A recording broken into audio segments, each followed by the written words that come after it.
जय भगवान। परम पूज्य सद्गुरुदेव श्री रणछोड़ दास जी महाराजे वर्सावेली अमृत धारा गुरुदेव की सन्निधि में संकलन श्रीमती पन्नाबेन हरीश भाई रूपारेलिया भाग बे।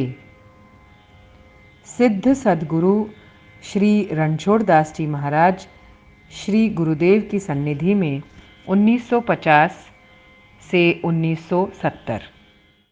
ऐश्वर्य का भूषण सज्जनता, शूरता का वाक् संयम, ज्ञान का शांति, शास्त्र पढ़ने का विनय, धन का सुपात्र को देना, तपस्या का क्रोध न करना, प्रभुता का क्षमा व धर्म का भूषण निश्चलता है और अन्य सब गुणों का भूषण और कारण शील है। वैद्यराज रोगी को साथ में ले जाता था और औषधि की वनस्पति की पहचान कराते हुए औषधि ले आता था। मधुमेह के लिए पलाश पुष्प के 5 नंग ले आते थे। अनुराधा नक्षत्र में पलाश पुष्प का प्रभाव अधिक होता है, इसलिए अनुराधा का ध्यान रखा जाता था। मिट्टी के पात्र में पाव भर शुद्ध ताजा पानी लेकर उसमें रात भर पुष्प रख देते थे। ढक्कन रखा जाता था। सुबह उसी पानी में पुष्पों को अच्छी प्रकार से मल कर छान कर वही पानी प्रातःकाल उठते ही बासी मुंह पिया जाता था। 5-5, 6-6 दिन के बाद पुष्प की संख्या एक एक करके बढ़ा दी जाती थी। 2-3 मास के भीतर भीतर मधुमेह मिट जाता था। मीठा नहीं खाने का परहेज तो बराबर रखना पड़ता था। खैर, आप इस प्रकार औषध तैयार करना। कायफल सबूत साफ करके तिल्ली के तेल में तलना। कोयला जैसा हो जावे तब तक मंद आंच पर फिर उस तेल को छान कर कांच की शीशी में भर देना। उसके 2-2 बूंद कानों में नित्य प्रति डालना। 6-8 मास में पूर्ववत सुनने लगोगे। यह अक्सीर प्रयोग है। देखो, ईश्वर सर्वांतर्यामी है, उनसे कुछ भी छिपा नहीं रह सकता। यहाँ तो है लेखा राई राई का, यहाँ नहीं है राज पोपा बाई का।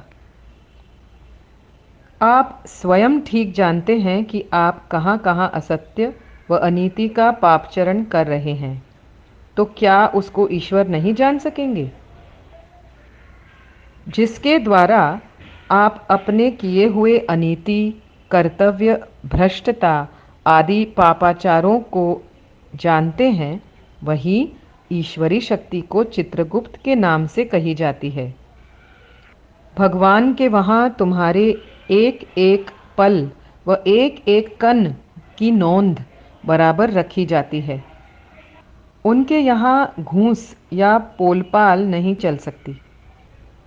हमारे जीवन में इतनी अशुद्धियाँ व अनीति बढ़ती जाती हैं कि इनके परिणाम निकलने पर सब त्राही त्राही पुकार उठेंगे। तब तक तो अनुकरण में अंधे होकर लिप्सावृत्ति से अनीति बढ़ाने में लगे रहेंगे। परंतु आप लोग इससे बचना और अपनी मानवता को खो नहीं देना, सतत सावधान रहना। अविचार युक्त जीवन कोई जीवन ही नहीं। विचार युक्त जीवन बनाने पर चित्त अनायास सम रहेगा। हर्ष शोक का विक्षेप नहीं होगा। देखो, हर्ष शोक आदि द्वंद्व प्रारब्ध का परिणाम है। समचित्त होते हुए परिणामों का त्याग भी नहीं करना है और उनमें राग भी यानी मोह ममत्व भी नहीं करना है। तटस्थ होने पर खूब शांति मिलेगी और भी फायदा होगा। दुख सुख उद्वेग परिताप व रागादिकों के धक्के से ब्लड प्रेशर या हार्ट इत्यादि का जो अटैक आता है, उससे भी बच जाओगे। जीवन में शांति न हो तो जीवन ही क्या। क्लेशमय जीवन जीवन नहीं। क्लेश मिटाना चाहते हो तो क्लेश का ही त्याग कर दो। लिप्सा, तृष्णा, वासना आदि आज तक किसी की भी पूर्ण नहीं हुई, न तुम्हारी होगी। तब फिर सदाचार, कर्तव्य निष्ठा व सन्मार्ग को क्यों छोड़ देना। जो भगवत भजन नहीं करें, परहितकारी न हो और जिसकी बुद्धि सत्ता या संपत्ति जन कल्याणकारी न हो, वही शूद्र। भगवत भक्ति माने कर्तव्य पालन का ठोस जीवन, पाप रहित, आडंबर रहित व सदाचार युक्त नीतिमय जीवन। भगवत भक्ति माने ऐसा जीवन जो मनुष्य की कथनी और करनी की एकता साध्य कर देता है। तन, मन व वचन की एकरूपता वाला सरल उन्नत जीवन ही मानव जीवन है।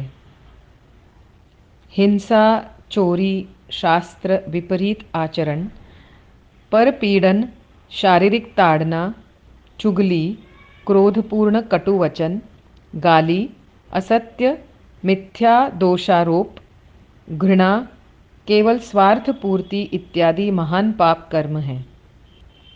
विपरीत परिस्थिति में पड़े हुए दिनों के प्रति क्रोध वचन, कटु या अपशब्द बोलना भारी नीचता है। दीनों की अज्ञान दशा, सरलता, भोलापन या परवशता का लाभ उठाना दानवता है। जो अपने हित व स्वार्थ के लिए दूसरों के हित का नाश करता है, वह मानव राक्षस है। जो अकारण ही दूसरों के हित का नाश करके पीड़ा पहुंचाता है, वह दानव खल है, अधमाधम है। जो दूसरों के शरीर में रहे हुए भगवान को दुख, कष्ट व पीड़ा देता हुआ उनसे वैर भाव रखता है, उसका मन रागादिकों से सतत उद्विग्न रहता हुआ जलता रहता है, वह महापातकी होता है। सोच समझकर व जानबूझकर किया गया पाप कर्म अत्यंत भयंकर होता है और उसका फल कई जन्मों तक जीव को भोगना पड़ता है। सत्ता, धन या दबाव से जो दूसरों से सेवा, सुख या सुविधा चाहता है, वह जुल्मी हो तो कोई आश्चर्य ही नहीं। वह क्या नहीं करे, मनुष्य को जिंदा जला तक डालता है। स्नेह से जो प्राप्त होता है उसी में रस होता है, इसलिए स्नेह से ही तुष्टि की अनुभूति होती है। दबाव या सत्ता में तो संताप ही रहता है और संताप का होना पाप का फल है। दीन दुखियों के सुधार के लिए उनके हित की भावना से उनको समझना, डांटना, दबाना चाहिए। ऊपरी हुंकार के स्वरूप की कड़ाई जो करनी चाहिए, यह नहीं करना भी पाप है। कारण कि हम उन दोनों की दुर्दशा की प्रति आँख में चौली करते हुए अपने को उनकी दुर्दशा से अछूत रखते हैं। केवल अपने सुख और स्वार्थ पूर्ति का ही ख्याल रखते हैं। उनके सुधार के लिए समय, शक्ति, सत्ता या धन आदि का उपयोग करने को हम तैयार नहीं। उनसे लाभ उठा लेते हैं, अपना काम निकाल लेते हैं। श्री श्री कबीर जी महाराज ने इसी स्वार्थी व पाखंडी वृत्ति का विरोध किया था। जो साधन करना चाहता है और कर नहीं सकता या असमर्थता है, वह सत्यान नाम का विघ्न है। इसको चित्त की अकर्मण्यता ही कहना चाहिए। यदि यह विद्यमान रहकर पुष्ट हो गया तो संशय, प्रमाद, आलस्य, भ्रांति दर्शन आदि विघ्न उपस्थित हो जाते हैं। तब साधन से बिल्कुल उपरति हो जाती है।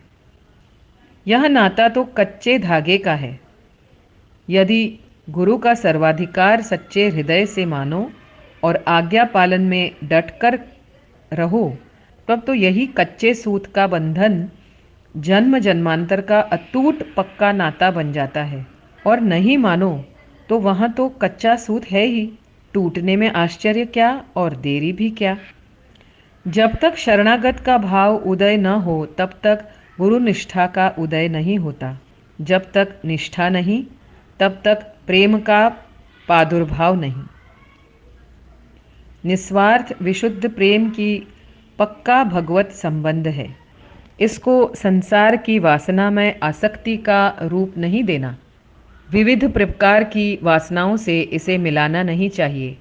यह विशुद्ध प्रेम वासना से बहुत उच्च, बिल्कुल भिन्न और दिव्य तत्व है। वासना का मिलाने से प्रेम कलंकित हो जाता है। यह कहना बराबर नहीं। मैं समझता हूँ कि शुद्ध प्रेम हो तो वासना का उद्भव या मिलन होना ही असंभव है। इसलिए प्रेम प्रेम कहने वाले स्वयं जब अपने उस प्रेम को लांछित कर देते हैं तब स्पष्ट हो जाता है कि वास्तव में क्या था। शुद्ध प्रेम का प्रमुख लक्षण त्याग व बलिदान है। अर्जुन को भगवान की सारी तत्व चर्चा समझ में आई हो या नहीं, परंतु एक बात बराबर समझ में आ गई थी कि आज्ञा पालन करना ही है। करिष्ये वचनम तव। तन मन वचन पूर्वक शिष्य गुरुदेव को अपना सर्व समर्पण कर देता है।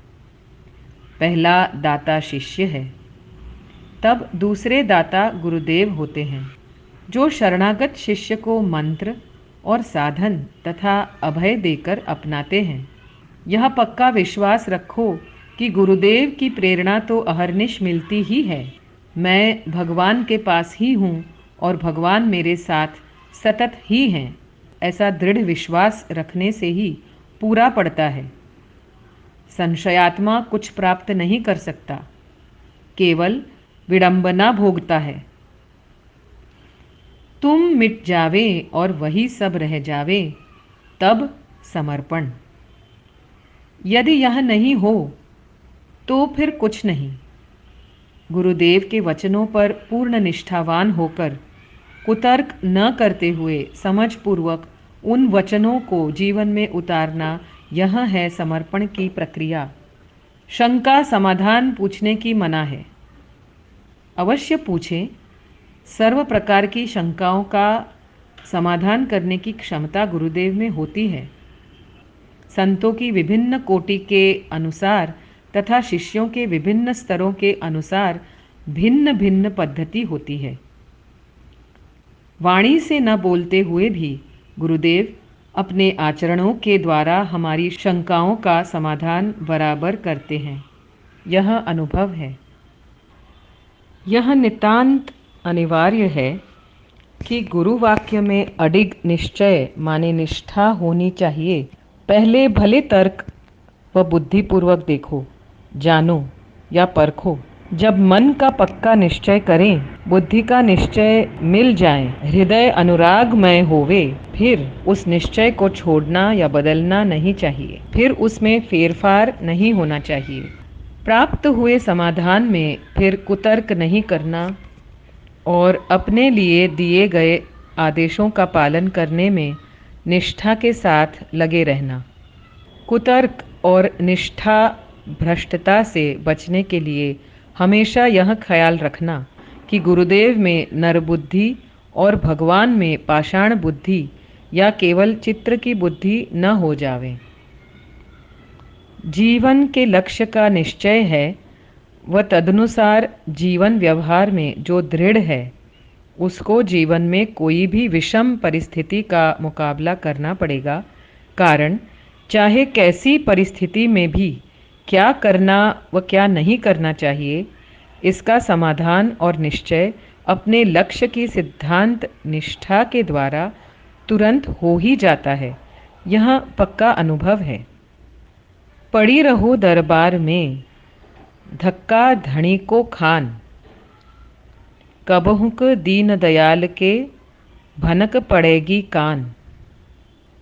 निष्ठा से ही धैर्य और धैर्य से ही बेड़ा पार निश्चित होता है। निष्ठा की कमी के कारण धैर्य रखना मुश्किल हो जाता है। अधैर्य के कारण साधन भजन में निरस्ता, निरुत्साह व संशय के महाविकट विघ्न उपस्थित हो जाते हैं। अनेक जन्मांतरों के संस्कारों की अवली धीरे धीरे टूटती है, इसलिए अधीर नहीं बनना। भगवत शरणागत को भगवत कृपा अनुभव संस्कार पकने पर अवश्य होता है। जो वास्तव में शरणागत है, प्रपन्न है, उसको फिर कोई क्रिया शेष नहीं रहती। मोरे प्रौढ़ तनय सम ज्ञानी, बालक सुत सम दास अमानी। आन उपाय मोहि नहीं सूझा, जो जियकी रघुबीर बिन बूझा। इस पर पूरा विश्वास रखना।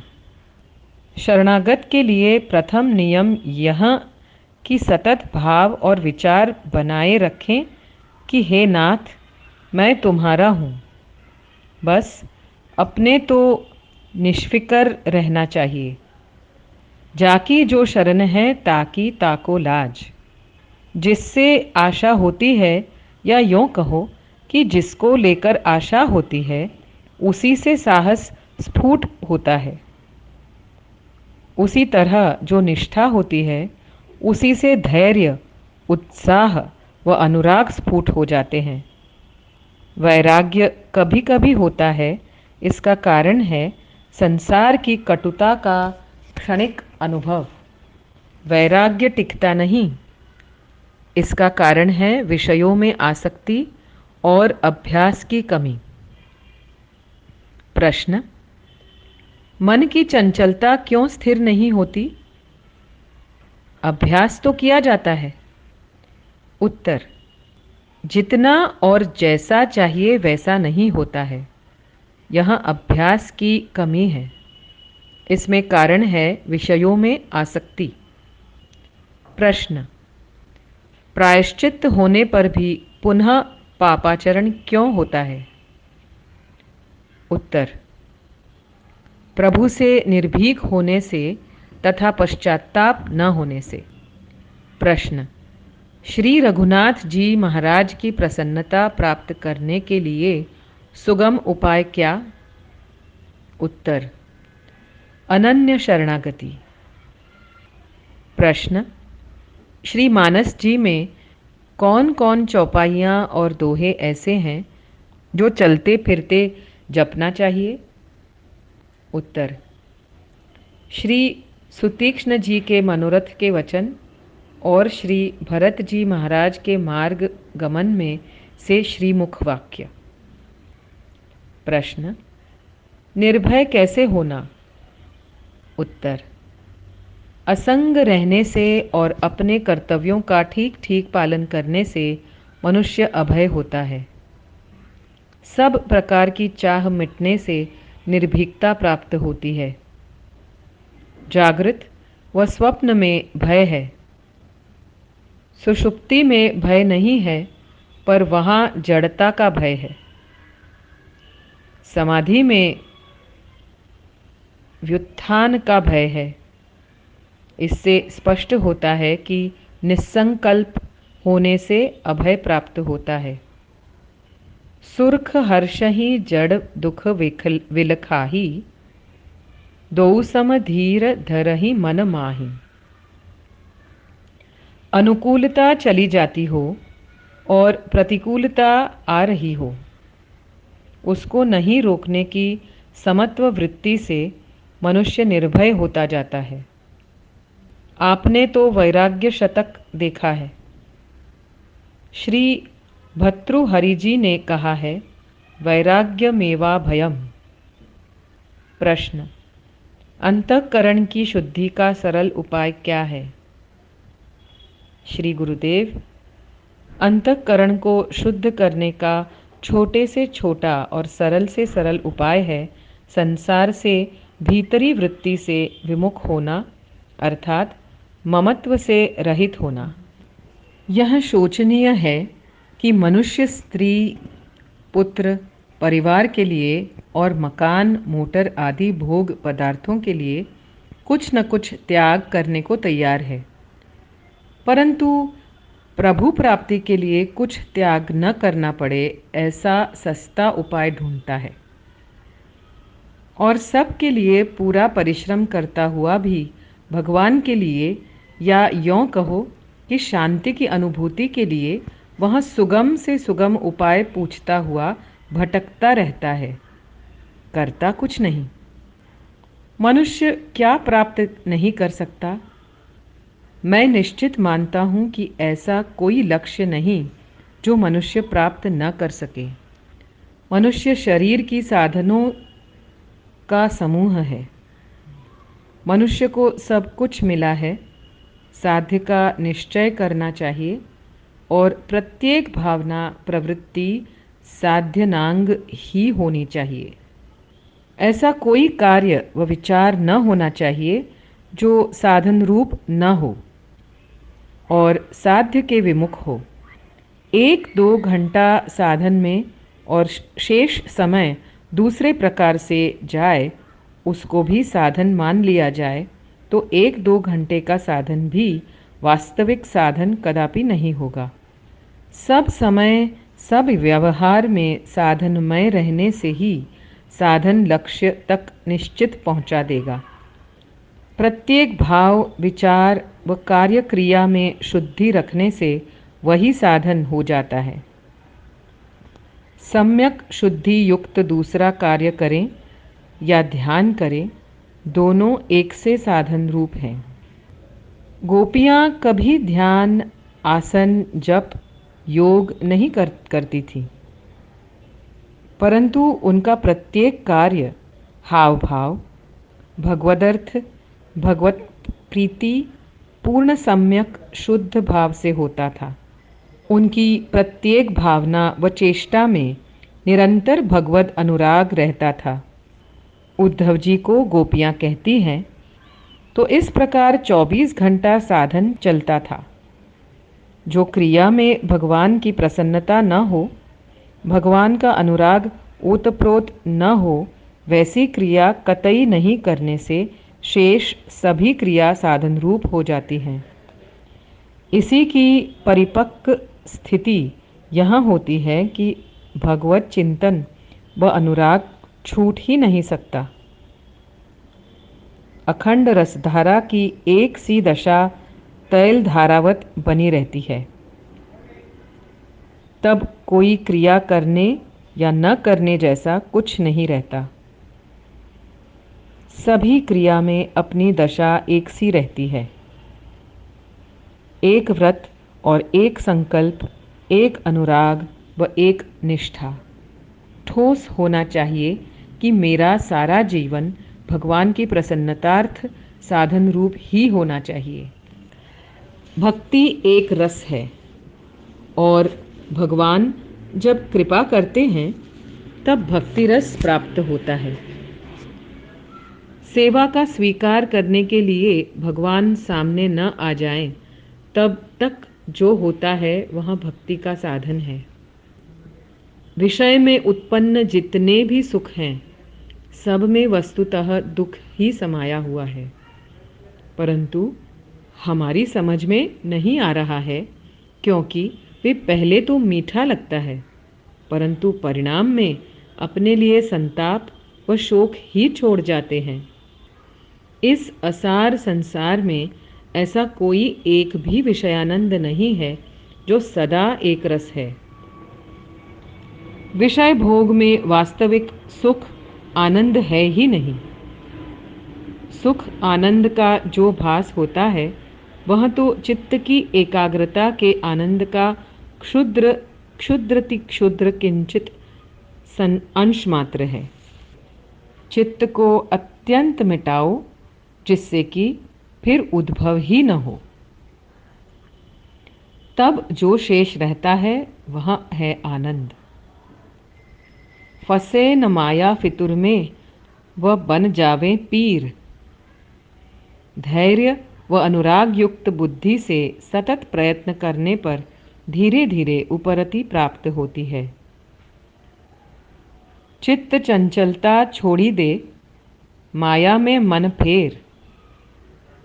जाही ते कुछु भया, ताही काहन भेर। प्रश्न: ज्ञानी भक्त व संत महात्मा को भी रोग होता है? श्री गुरुदेव: मृत्यु काल में रोग अथवा दुख उत्पन्न होना यह अदृष्ट कर्म के अधीन होता है। कुछ स्वेच्छा से निर्माण किया होता है। रोग या शारीरिक पीड़ा से ज्ञान या भक्ति का कुछ संबंध नहीं। इनको देखकर ऐसा निश्चय नहीं किया जा सकता कि ज्ञानी या भक्त नहीं है। फिर भी रोग या पीड़ा का विस्मरण रहे तो उत्तम ही है, कारण कि रोग के स्मरण से देह का स्मरण हो आता है। तब पीड़ा की अनुभूति बनी रहती है। साधारण रोगी को पीड़ा की अनुभूति सतत बनी रहती है, किंतु ज्ञानी व भक्त को क्वचित अल्पकाल के लिए होती है, परंतु उनको वश में भी रख पाते हैं। माता पिता को वात्सल्य देवे वही पुत्र।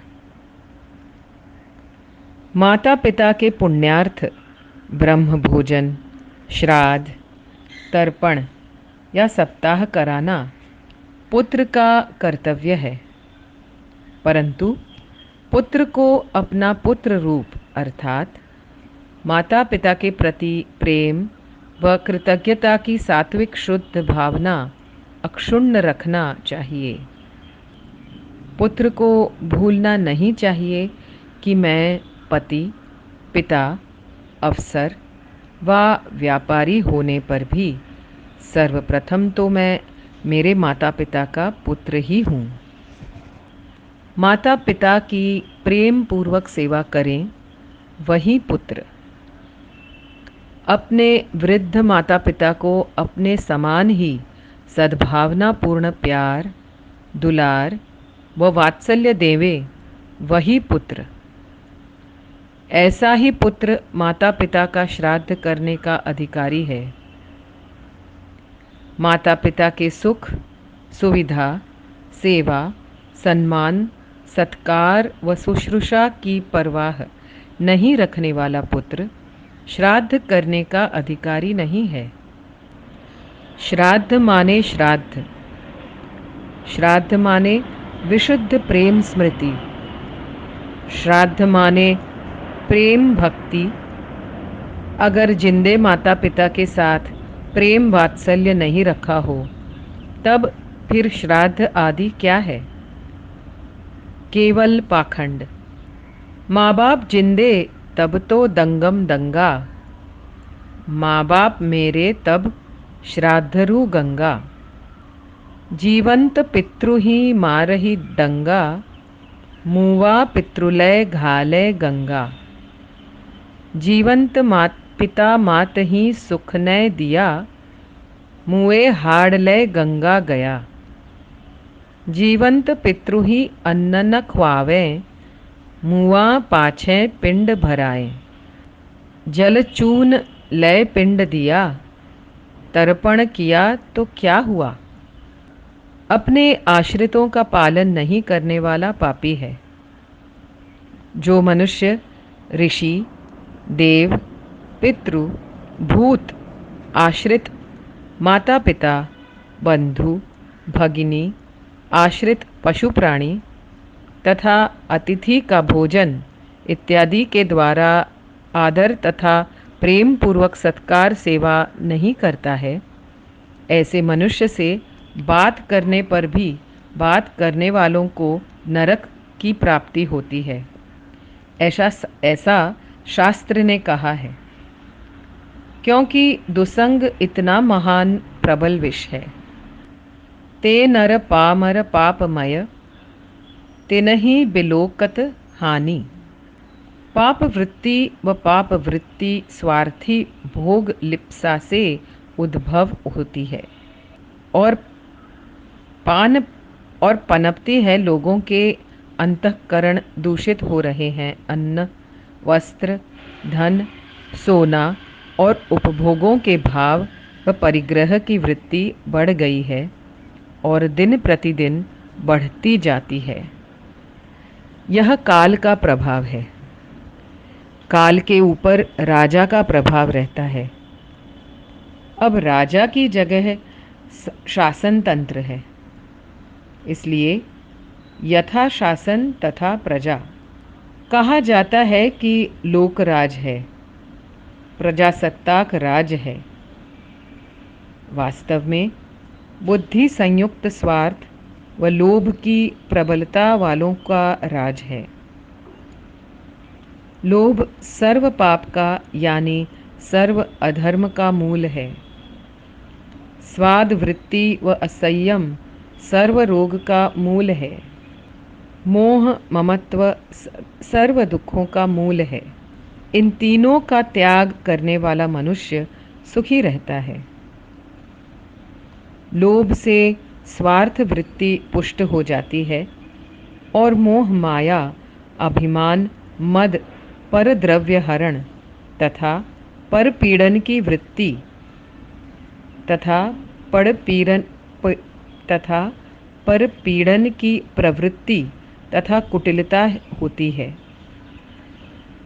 पूर्ति से लोभ व स्वार्थ वायु संयुक्त प्रचंड अग्नि के समान बढ़त जाते हैं। स्वार्थ व लोभ के आवेश में अंधा मनुष्य केवल स्वार्थ व धन को देखता है, अपने ऊपर तुला हुआ अधर्म का दंड नहीं देखता है। अनीति से जात है धर्मराज अरुवंश। तुलसी ये दृष्टांत है कौरव रावण कंस। जय भगवान। श्री सद्गुरुदेव की जय।